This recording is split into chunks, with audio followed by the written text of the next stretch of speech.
Sir నిన్న సాయంత్రం మాకు మహిళకు వచ్చిన స్నానం చేసిన మరి ఛాయ్ పెట్టినాం.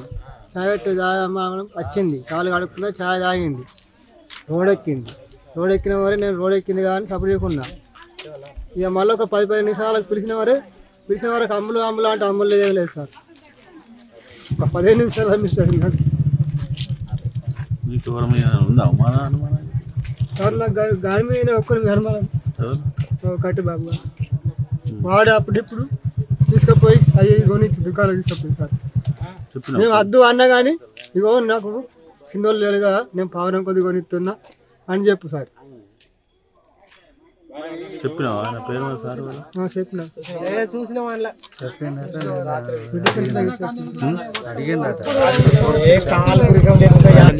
సార్ మాటలు చెప్తా. ఇద్దరు కొడుకు బిడ్డ పోతుంది సార్. కానీ నిన్న పోలేదు సార్, నిన్న ఫీవర్ వచ్చిందని చెల్లెనే ఉండు అన్నారు. 6-7:30 మధ్యలో రాత్రి. మీరు ఎప్పుడు తెలుసుకున్నారు మరి? నేను మా యారాల ఇంట్లో ఫోన్ మాట్లాడుకుంటున్నా, ఆమె కనబడతలేదని ఎందుకు మొదలు పెడితే ఆమె లేదు. ఇల్లు కళ్ళెనుకలు అన్న కానీ ఏడ దొరకలేదు సార్. నేను ఆమె ఎటు పోయింది కూడా గ్రహించలేదు సార్. రాత్రి మొత్తం కూర్చొని ఉన్నాం. మేము ఏం చేసాం వెతికిండ్రు సార్, అదంతా కానీ ఏడ ఆచకు దొరకలేదు సార్. అయినా దొరకలేదు. మేము పొద్దుంతా ఇంట్లోనే ఉన్నాం సార్, ఎటు వెళ్ళలేను. పాప కూడా ఎటు వెళ్ళలేదు, తిరిగి షాప్ల కొంట కూడా అటు ఇటు వెళ్ళలేదు. ఆమె నిన్న స్కూల్ పోలేదు సార్, ఇంట్లోనే ఉంచుకున్నాం.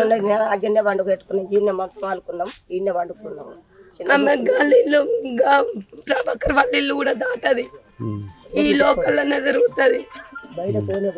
లాట్రూమ్ కూడా నేనే తీసుకుపోతా సార్. అమ్మను ఆమె ఎటు తప్పిపోయిందో కూడా మేము చూడలేం సరిగా.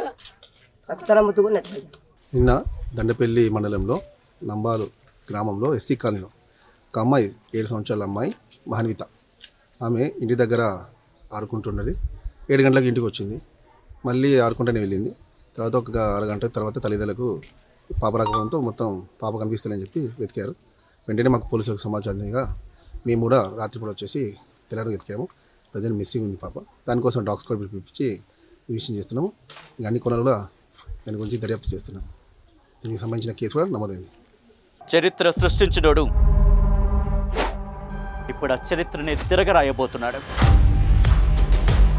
అబద్ధాల గోడల్ని బద్దలు కొట్టి నిజాలను రాగా మీ ముందుంచబోతున్నాడు. నిజమైన వార్తల కోసం వెంటనే డౌన్లోడ్ చేసుకోండి రా యాప్ని.